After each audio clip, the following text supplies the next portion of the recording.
And in other news that we've been tracking, 3 days after the horrific plane crash in India's Ahmedabad, a large team of forensic experts are working round the clock. In fact, efforts are on to identify the bodies by matching the DNA at civil hospital in the city. In fact, in the latest, the body of former Gujarat Chief Minister Vijay Rupani has now been identified from the crash site after the DNA testing was done. The confirmation of Vijay Rupani's identification was announced by Gujarat's Home Minister Harsh Sanghvi while speaking to the media this morning. The last rites of Vijay Rupani will be performed in Rajkot. 14 families of those killed in the crash have collected the mortal remains of their loved ones after identification through DNA testing at the city's civil hospital.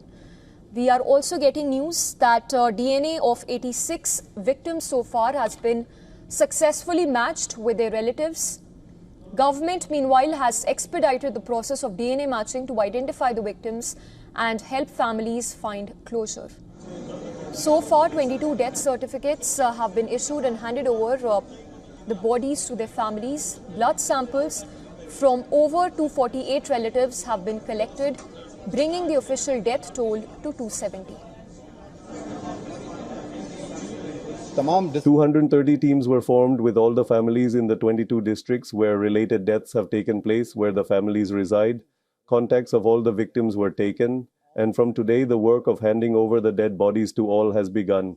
So far, 22 death certificates have also been issued. The London-bound Air India aircraft crashed shortly after it took off from Ahmedabad airport on 12th of June. That killed 241 passengers, 241 on board, which included 230 passengers, 10 crew members and 2 pilots as well. The incident also killed medical students, resident doctors and their relatives at Ahmedabad's medical college, as well as local authorities. Locals, authorities claim that 270 bodies were recovered from the crash site.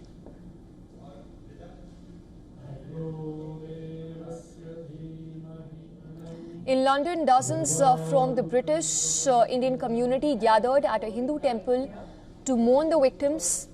Air India, meanwhile, has announced an interim payment of 25 lakh Indian rupees, approximately 21,000 UK pounds each to the families of the deceased and to the survivor, the lone survivor in that case. This is in addition to the 1 crore Indian rupees or 85,000 British pounds support already announced by Tata Sons. National Investigation Agency, or the NIA, and the Directorate General of Civil Aviation, which is the DGCA, are examining the causes of the crash.